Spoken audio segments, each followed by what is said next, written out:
Um, Welcome, everybody. This is the Natural Energy 2 Encourage call of the book, of our book club for 9 Energies Practices for Presence. And today is the 8th of May. And I'm Susan Fisher, Natural Energy 6, and we have actually got 5 Natural Energy 2s on this call, which is pretty awesome. It's really cool. Will you guys introduce yourselves? And I don't know how you display on each other's screens, but Nina, why don't you start, and then we'll work grid-wise. I expect you're probably arranged in the same order. So go ahead, Nina. I'm Nina. I'm Natural Energy 2. I've known my whole life, and Susan's my mom. I'm Waylon. I guess I found out last year. Thumbs up.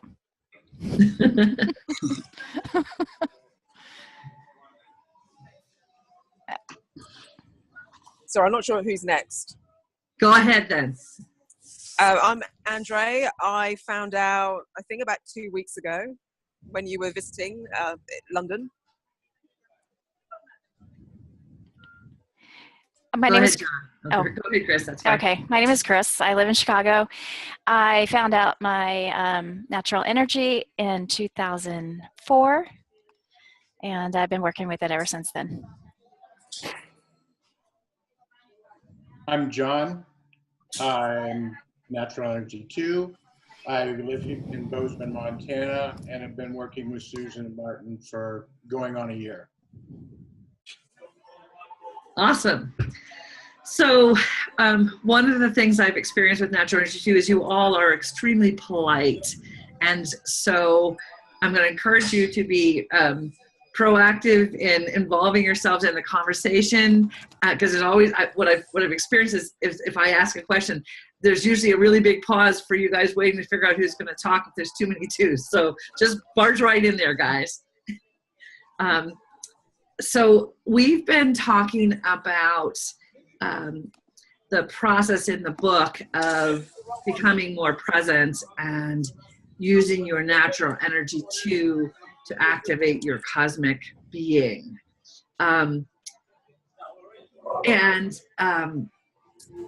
So at this moment, you guys are all twos. The cosmic being activation is the upper rectus abdominis, the top of the six pack. And so for you guys, if you haven't already, bring your attention there and sort of expand the upper rectus abdominis as much as you can. And really keep your focus there during the call, because I'm going to ask you what that was like, and towards the end of the call, if I remember, I'll ask you what that was like to actually actively expand and pay attention to that over the course of the call.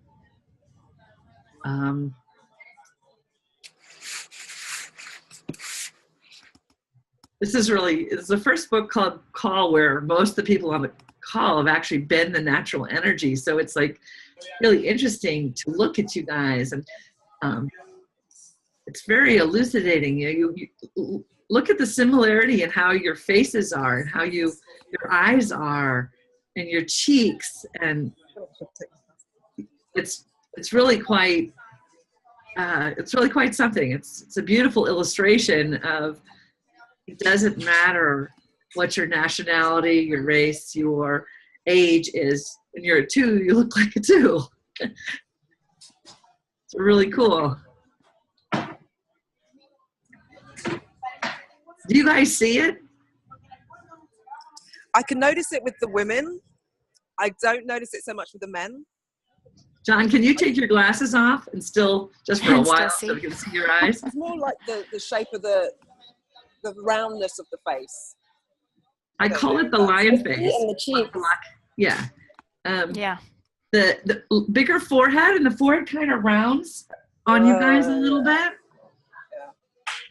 And you have bright, clear eyes. Your eyes are and there are 2 states to 2. There's the neutral. So just don't engage, just be available.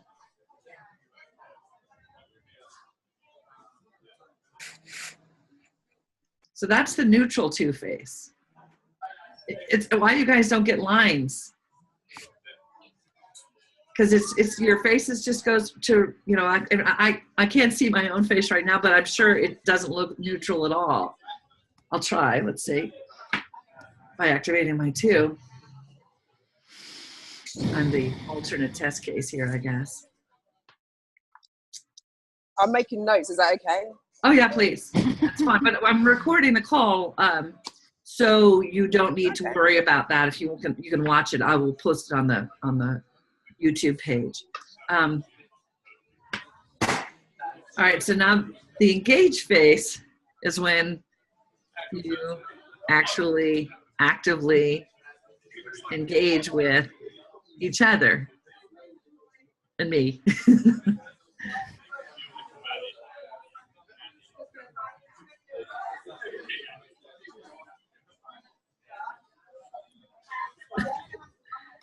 And when you guys engage, the cheeks kind of come up and become sort of like little chipmunk cheeks. People ask me how to tell the difference between natural energy 2 and natural energy 3. The 2 cheeks come up and the 3 cheeks flatten, which is very interesting. It's quite a difference in the face, even though you both have an engaged face and a neutral face. It's one of the differences in the face. And put my glasses back on so I can actually see you. Let's talk about courage and natural energy 2. I'm curious, where is courage easy for you and where is courage hard for you? Can you give a little context around that, Susan? Like what, so I don't, where is this coming from? Because I haven't been part of any conversations. So, right. Yeah. Okay. Yes, I will. I would be happy to do that. Okay. So in the book, I write about the process of using your natural energy to access your cosmic being. And then your cosmic being actually, when you activate your natural energy, it settles you into a place of awareness that is more calm and more available to you as a, to be a more neutral observer of your experience. Do you guys have that experience when you activate your upper rectus abdominis? Let me ask that question first. Do you have a feeling of more centeredness and more awareness of your presence? I think so, just because I'm paying more attention. I don't know, I think mine's always engaged, so it's like a little bit harder. Waylon, can you speak up? You're hard to hear. I think mine's like always engaged, so it's a little bit harder to really differentiate between the two. And then like if I'm really thinking about it, I think maybe it's just because I'm thinking about it that can you hear me? I feel like when I do bring extra attention to it, it brings me to the moment, but more outwards. So if I was more inside, more introspective, then I activate my 2 extra strong, then it brings me more out. Yeah, it's like you're just reaching for connection. So it actually shifts your focus out when you activate your 2. I can agree. Mm-hmm. Do you have that experience, Chris? I don't know, Susan. I don't know if I pay that, like I don't know, it feels like it's just such a natural part. I don't know that I'm paying that much attention to it. I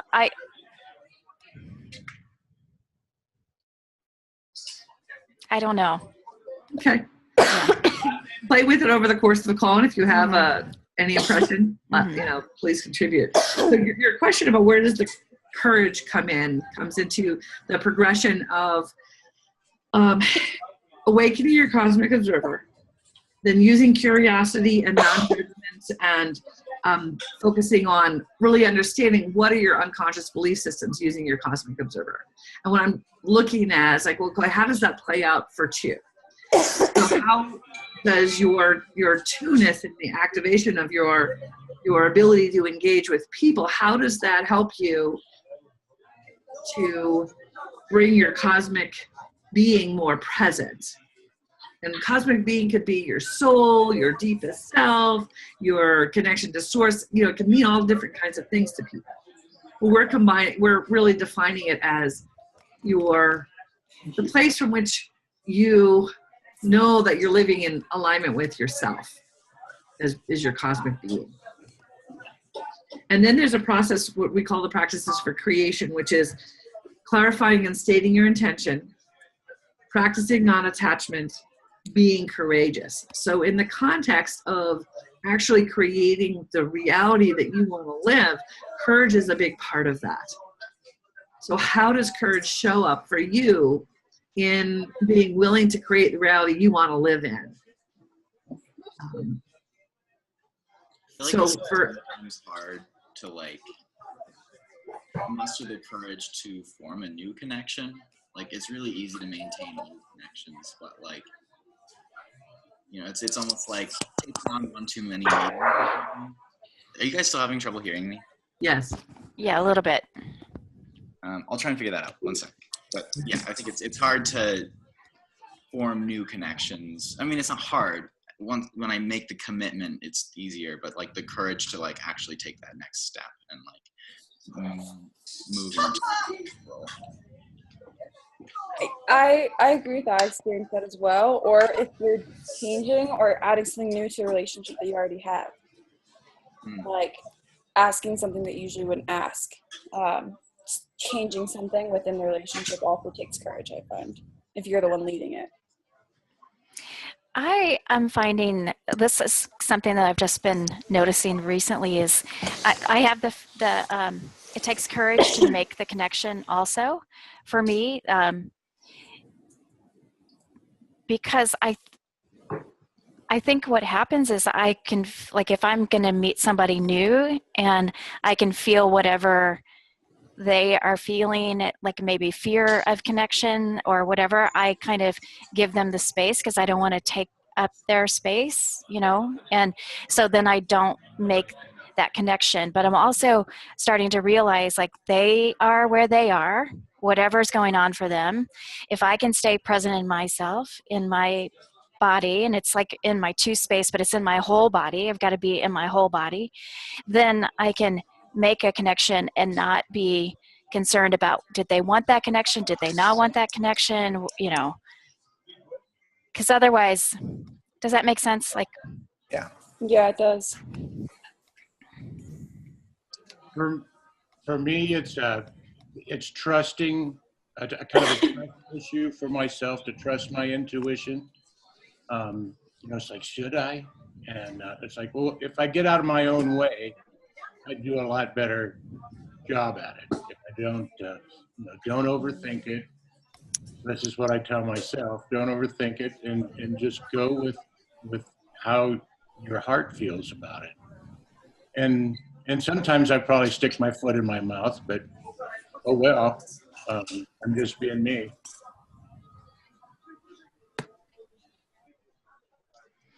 For me, it really depends on what I'm doing at the moment, because I've done jobs where I've kind of had to play the host, and so I've been an event coordinator, so I have to kind of step forward and interact with people, and then there's other times where it's just judging it on their body language. So I can't really, it varies on who I guess it might depend on what natural energy I'm dealing with.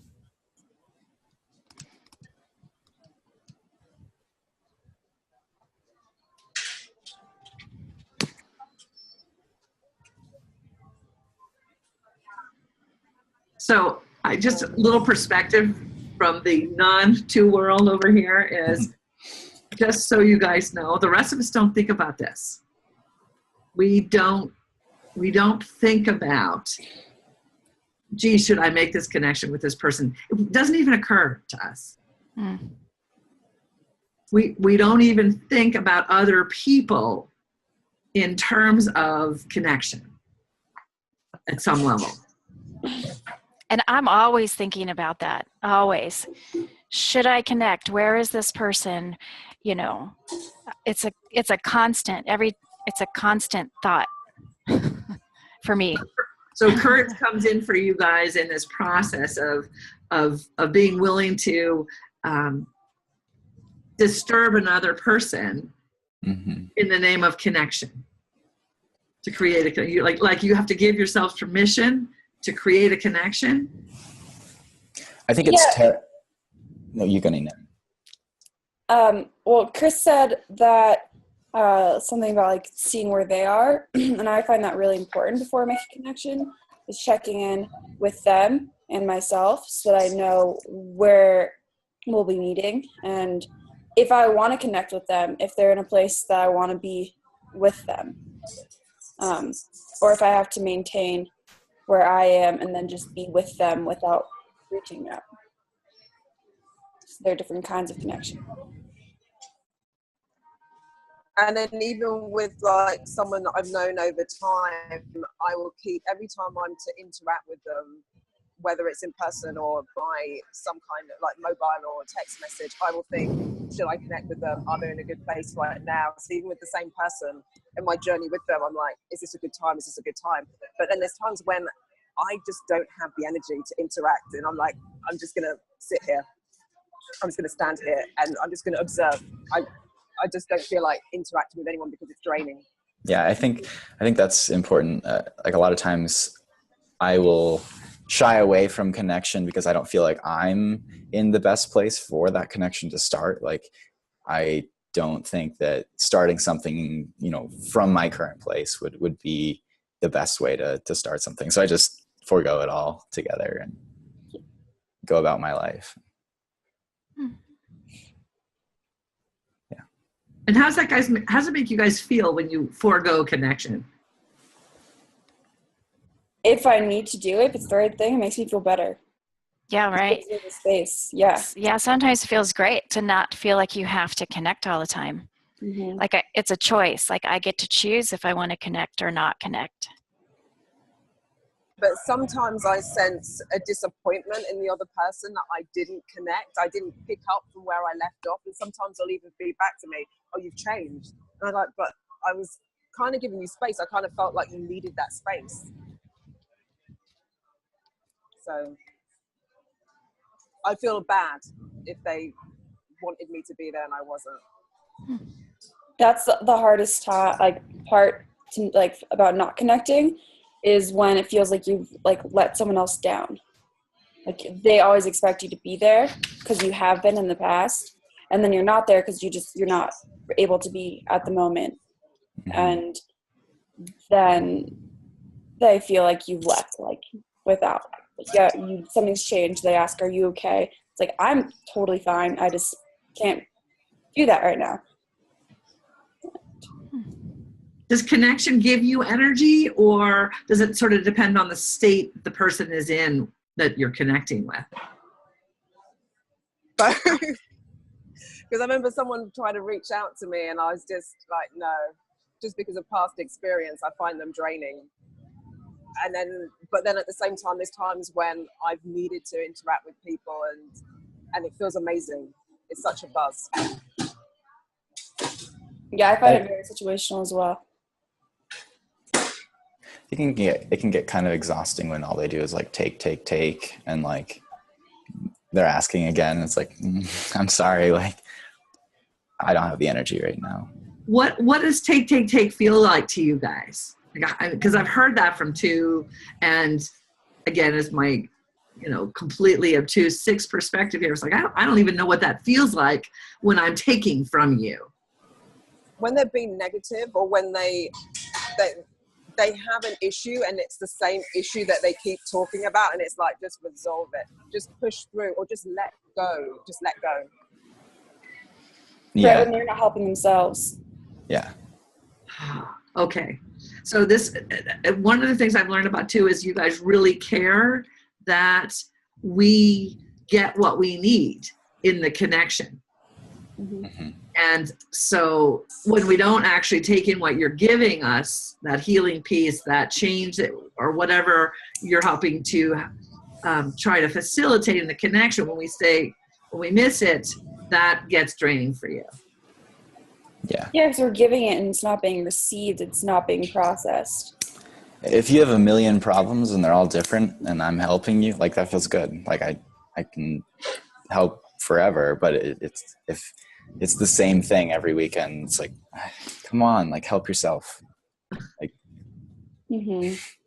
Do you ever say that somewhere? No.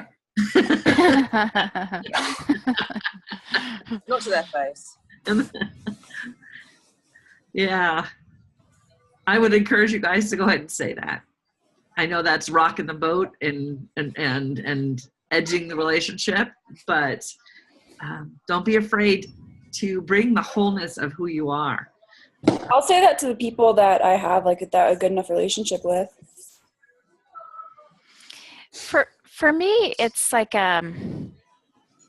you know, when I am connecting with someone and they're taking, it's like I came into the connection with a lot of energy, but then I end the connection and they came in with not a lot, or a lot of like what you guys are talking about, you know, whatever that is. Like will end a conversation and I will not have any energy, and they will have, it's like they like took all my energy, or I, you know, I let it happen, you know, but they feel energized and revived, and I feel depleted. Kind of like we charged them. Yeah, like they plugged into me, took everything I had, and they feel great, and I feel depleted. And I think what recharges you though is often like them going and executing. Like they take that energy and do something. It's like, yeah, fuck yeah, like that's awesome. Yeah, but that's different. Like it's not like, there's a difference when people do that feels great, but it's like it shouldn't be like they plugged into me, took what I had, and you know, and they're going and doing great things. That doesn't feel good to me. Like if it's like I don't know if I can explain it. It's like, it's not, when people do that, it's not like they've drained my energy. We've created something together, and I feel energized and they feel energized, and they go and do something, and that feels great. But if the depletion of me feels really bad. I think that one of the crucial components of relationship, when it's positive and doesn't feel like it's draining, is when there's growth, movement forward.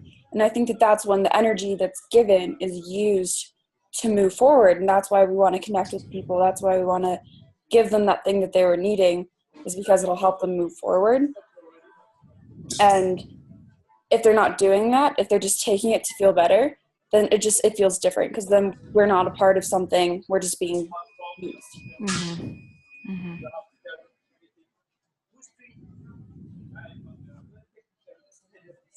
But at the same time, sometimes I feel that it's more that they just wanted to sound out their ideas. Some people kind of get to grips with things by just talking it out.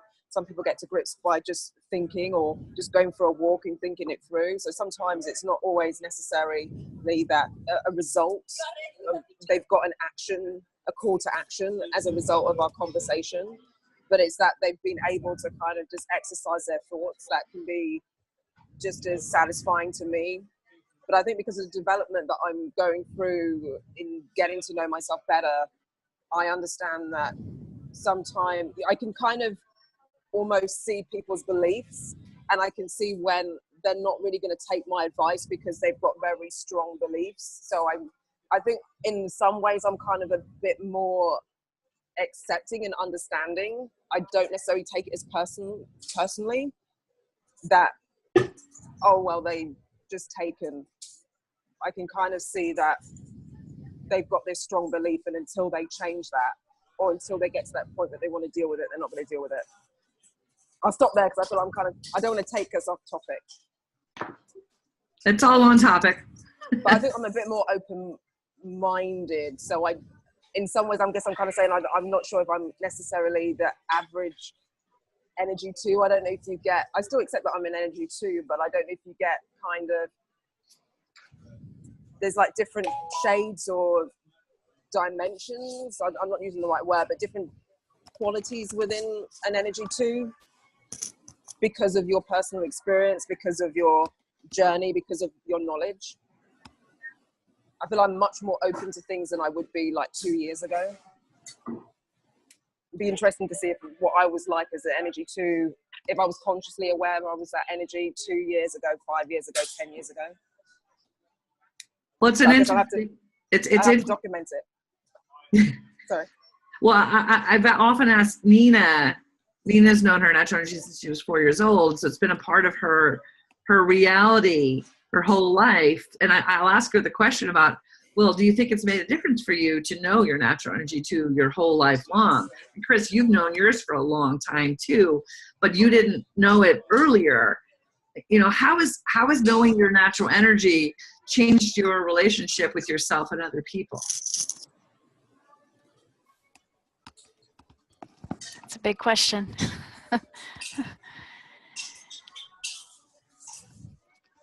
And before I knew my natural energy, I had decided that relationships were somebody else's job, not mine.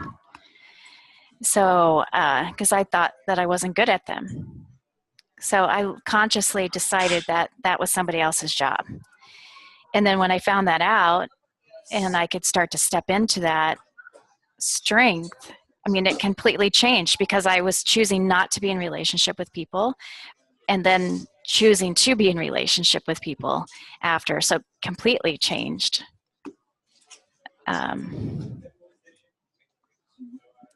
Changed how I was. And I mean, I had consciously made a decision not to make eye contact with people because I thought it was too invasive, too intense for people. So I literally said, oh, that's somebody else's job. I'm going to not do that. And then, you know, that changed when I found out my natural energy. So, and then it's just a lifelong, it's like a process of figuring out, you know, how to do that.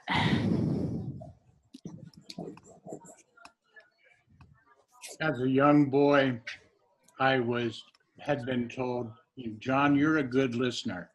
And I was wondering, what the heck am I going to, is this my natural talent? I'm a good listener. What do you do with that?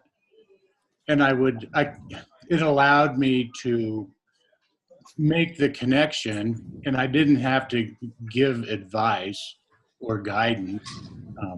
As a young boy, I didn't have any wisdoms to impart anyways. But it allowed me to engage and let other people kind of talk it out and have some degree of sympathy or compassion for it. They might talk to me for 15 or 20 minutes and say, boy, that was great. You know, thanks for your time. And it's like, what did I do? And then to know what my natural energy is. And it doesn't have to be on a conversation level by any means. For me, anyways, it's a presence of being there and being open, and even if I only get a few words or no words, still it's a big connection, and I feel pretty satisfied with that. I go, oh, there's my, I'm a good listener, and I can connect that way, and so I was. To find out that I was a 2, it just made all the sense in the world. It's like, oh, this is how it's been working. I thought being a good listener might be, kind of a lame gift, but I think it was all right. And I hear that all the time from other people that aren't 2s, that like, wow, 2s are such crazy good listeners. And so it is a very big part of your gift, being a good listener, because as you know, as 2s, how, pretty crappy the other 8 natural energies are at listening in comparison, because listening is a huge part of connecting. I think it's interesting. I run a lot of interviews at my job, and like film interviews, and it's really hard for people to talk to, and myself included, just talk to a camera. Like, try and just like talk for a little bit looking at your little webcam. Like, it's really, really hard. But a big part of listening is like the eyes. Like, you engage with them while they're in the interview, and like listening it's all in the eyes and how you reflect their words back at them and make them feel recognized. And like, you can have a whole conversation without even saying a word. I've had people say you don't have to, you could be in a room and not say anything. It's just your eyes. Just you know, the eyes have it. Mm-hmm. Just. We got it. Well, you know, and again, I'll give you the non-two perspective on this. It's like when I look at you guys, it's just really nice. It's just really, really nice to look at you, to see you being there, being ready, being available, because the rest of us really, again, that's not part of our strength for me to look there, be ready to be with you. I work really hard at that. It's you know, the rest of us have to, and your natural neutrality, your natural presence, your natural availability. When you, I don't know if you notice this, but you've all scrunched a little bit into the corner of the screen so you're closer to each other. Do you realize that? No. But so you can all be more connected. I mean, it's really, really interesting to me to see how you, I mean, at least it's happened on my screen. I don't know if it's happened on your guys' screens as well, but you've all moved closer together and more, it's cool because on my screen, I don't have the six face messing up this beautiful two thing. Yeah. So where else does courage play out for you guys? Susan, before you start a new section, I think I've got to run, but it was really nice talking to all you guys. And Nice to talk to you too. Nice Yeah, to meet you. Nice to meet you. Have a nice day. Waylon. Love you. bye. Bye. Oh, wait, how do you exit? I think it's on the bottom. Okay. Or top Right. left. See you guys. Bye. Bye. Bye. All right, we have to rearrange the energy now that Leland's gone. Yeah, the setup changed. I liked it before. Yeah, it's more up and vertical You have, versus horizontal. because you have 5 and I now have 4, so mine is all horizontal again. So, what a difference when just 1, 2 leaves the community.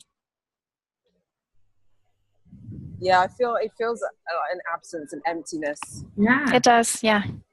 I I'm like, agree. oh, yeah. It's cool for you guys to Now I've got it. realize that. I mean, that's the impact when you guys leave a community. It's very big. I mean, you don't know because you always go when you go, right? But it's, you know, it's like there's something, you know, that you guys do to create and hold and merge and build and heal and move and all these things you're doing, and you don't even really realize that you're doing it. It's quite significant.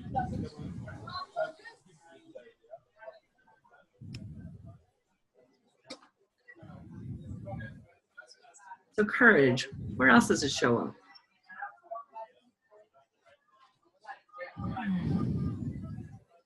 Well, maybe in the willingness to reach out. We do that anyways, but in knowing you're a 2, maybe I reach out a little bit more.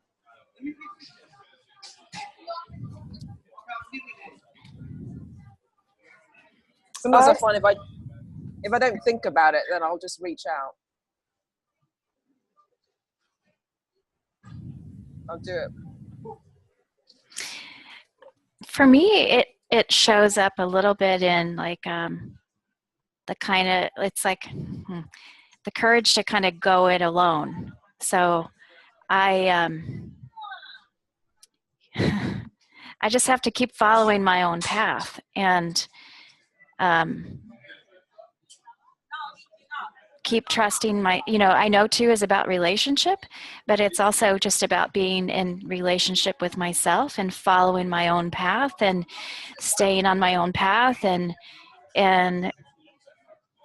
people come in and out of my life and I want them to stay and then they don't, or, you know, or that it's not the right, you know, the connection, it's time to move on. So it's like courage to stay with myself and keep following my own path.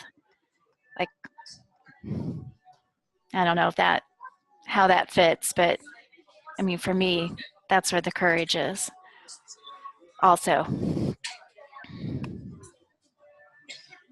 That was basically what I was going to say, actually. That's, I think, one of the most important times that we show courage or feel courage is when we choose to be honest with ourselves and connect with ourselves in the way that we connect with others, just really seeing everything and being there with it, being fine with it.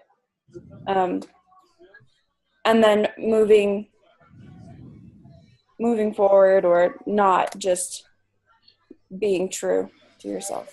It's a lot of courage. Mm-hmm. And in your book, you talk about, because it's 9 practices for presence, so it involves like a forward movement, right? It's like steps in order to develop and grow. And so the step of courage, of deciding to just go full throttle into your life, that takes courage. Mm-hmm. I find that that's often one place where I'm helping other people, because when I do it for myself, it'll take a little bit of time, but I know how to jump. I know how to do that. And I'm often the one that's assisting other people in finding their way into jumping. Mm-hmm.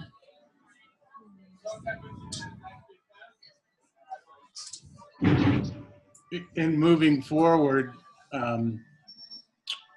you make a decision to do something, and we work towards it, and sometimes it becomes difficult, and it's like I'm banging my head against a wall here trying to make this happen, and it doesn't want to go, but it takes courage to back off, and it's like let's see what else presents itself, what other direction might I want to be led to, or what is it that's making this so hard?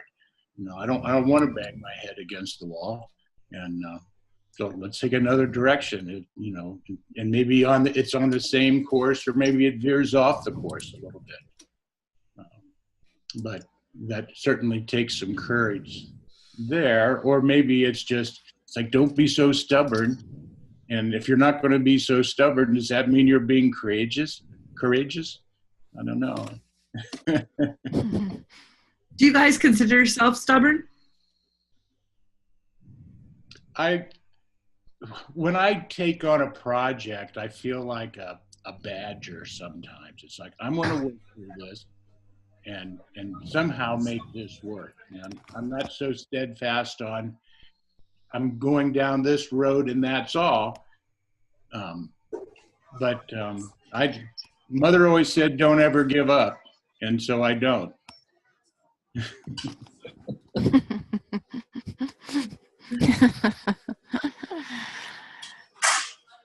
When I make goals and work toward them, I don't have a vision in mind. I don't have an exact road that I see that I need to follow. I don't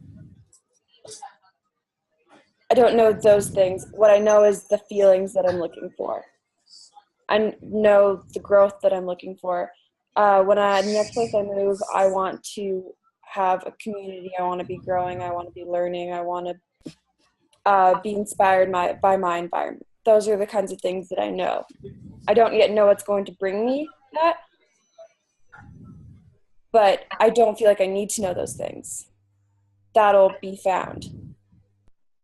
And so when I jump to go towards that, I don't need to know much else other than being clear with myself what I'm looking for.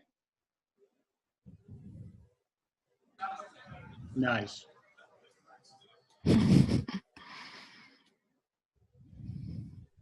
Sometimes with me, it's just the courage to take the first step towards your goal. You know what you need to do. You might not know all the steps, but sometimes it's just taking that first step. It can be daunting, and you procrastinate. So it's just getting to a point where you go, I don't want to, I'm still stuck here after months, years. And you just go, I'm not going to stay stuck here. And then that somehow motivates you forward. No. Yeah.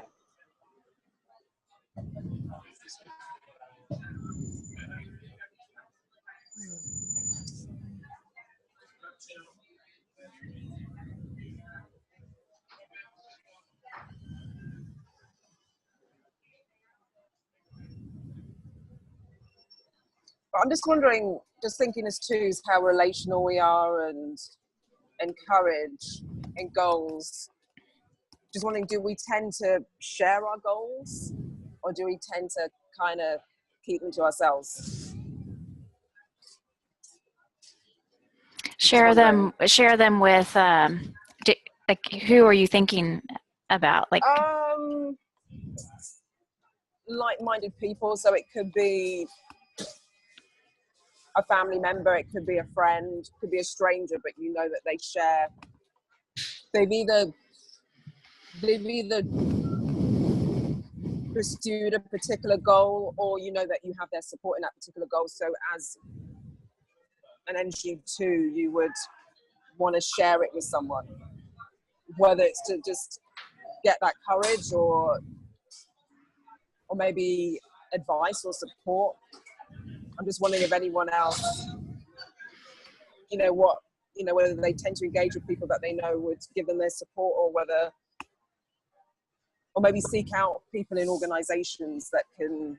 I just think, just in terms of approaching the Nine Energies group that I heard about through Eventbrite, that was me. I'm on a search, and let me reach out to an organization I think might be able to help me in my journey. I will do that. So I've only really shared. Yeah. I do that. I've only that. shared it with a colleague at work, but otherwise no one else knows that I'm exploring this energy. Yeah. Sorry, go on.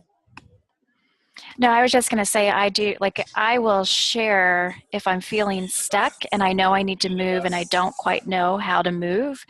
I will find someone to share it with. And that could be like a family member, or it could be a close friend, but it's someone that I feel safe with, or like I knew I need some movement in my business, and I reached out to someone, a professional, to help with that. And I'm pretty certain this person's a natural energy 8, and like in a matter of 24 hours, she started doing a bunch of stuff for me, and it put me into motion, getting me doing stuff that I haven't done in a long time. So I will reach out, especially sometimes I go a little too long being stuck before I do reach out, but usually not too long, because I know I need something to get moving again, and I'm not able to help myself get moving for whatever reason. So I have different buckets of people that I'll reach out to. Me too. Yeah.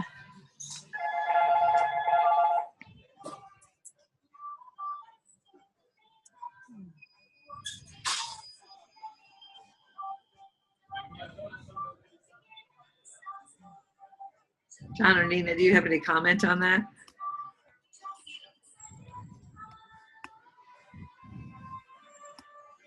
Well, we all need a little help once in a while, and to be able to reach out. And I think, on this, the difficulty of the situation, whatever that may be, sometimes dictates how long we'll sit and stew about it versus reaching out for some help and a little bit of a push.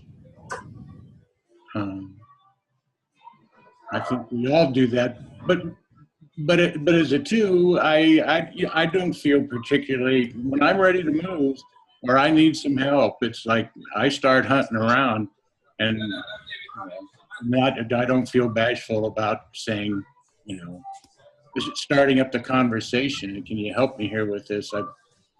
I'm having trouble with the situation. I don't mind putting my feelings out on the line, or wearing them on my shirt sleeve if I have a struggle. One of the things that I experience, in terms of reaching out is finding people who will help me reach out the way that resonates with me.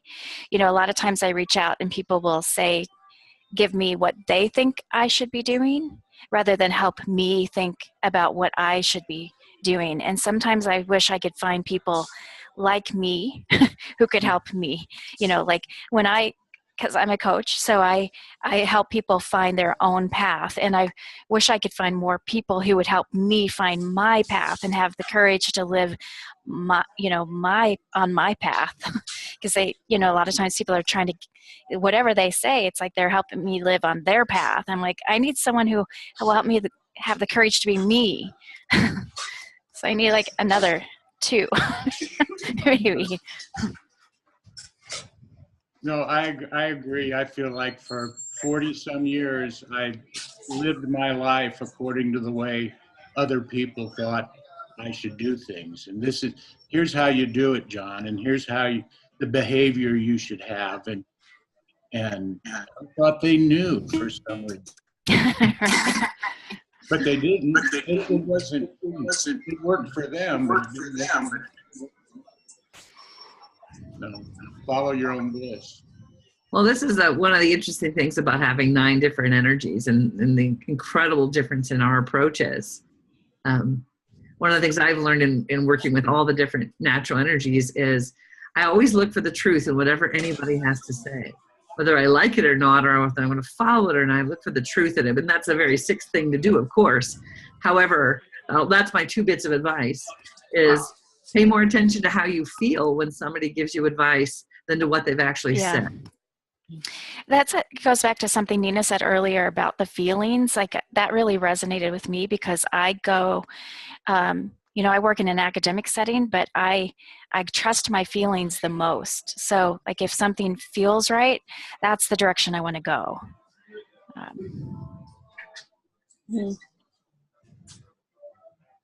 I think that's a big piece of what we should all pay attention to. Another thing I want to point out about the experience of this call, just so you guys know this, is how you have all stayed completely 100% present right here, right in the connection. You have all stayed right here the entire call. And that is very unique to 2 specifically, and slightly more, I think, for the even numbers. The even numbers 2, 4, 6, and 8 are more about being present and being here in this moment than the 1, 3, 5, 7, 9, who are really about, gee, there's this spiritual realm, and excuse me while I go there, experience of life. So, it really is interesting. The difference, I often get stuck in groups of people that are all odd numbers lately, and it's a total pleasure to be here with you guys and to be so present in this connection and what's happening here, what's developing.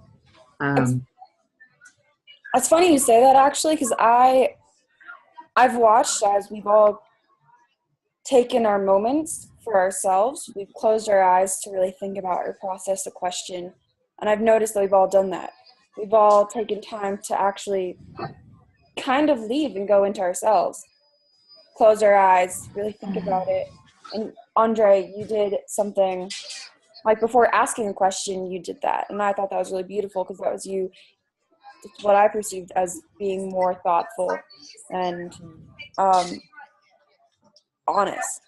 I appreciate that we've all done that.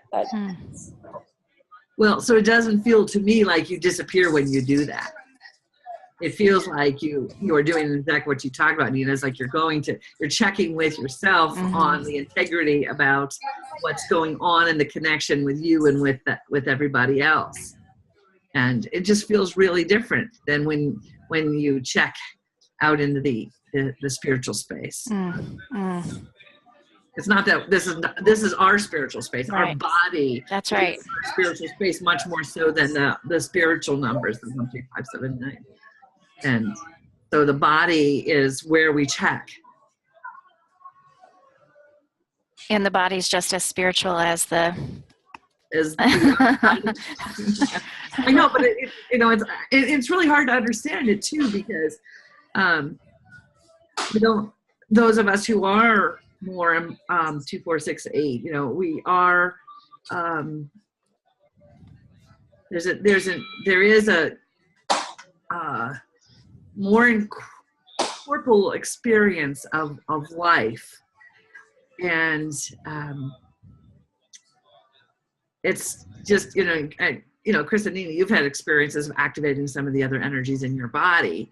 Like if you think about a deep one connection, for example, that's one of my most obvious ones. When you do a deep connection with a natural energy one, you actually move into spirit, you move into source, and you float in the perfection of source. And there's almost no awareness at all of one's body, or definitely there's awareness of self, but it's the ethereal self.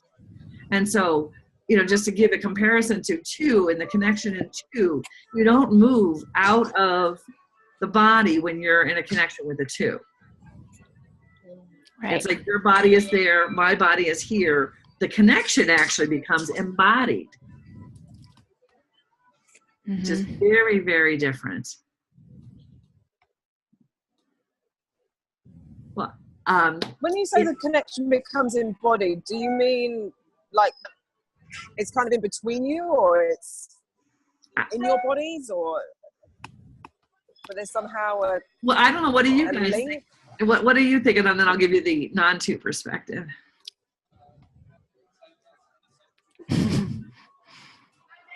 I feel it in my body. You know, I feel it in the pit of my stomach. I feel it in my chest. I feel it in my natural energy area. It's that sensation. It's that physical sensation. It's like, oh, there it is. Or there it's not. I am feeling it. For me, it's this feeling of 2 becoming 1 and 1 becoming something different than the 2. You know, it's like something brand new, and it's like so fun because it's like brand new. You know, and it's always different, you know, but it's like literally, it's almost like this is all I can, it's like 2 becoming 1 somehow, you know. And you can't tell where one ends and the other begins. And Nina and I will do Zoom, and we'll both sit and knit and chat, and even though she's in California and I'm in Montana, the connection is just so beautiful. And it's like that's our space that we live in, even over the wires, you know. And it's always new, it's always different. And the experience from my side is like that all of the connections we've ever had are still present in the current connection.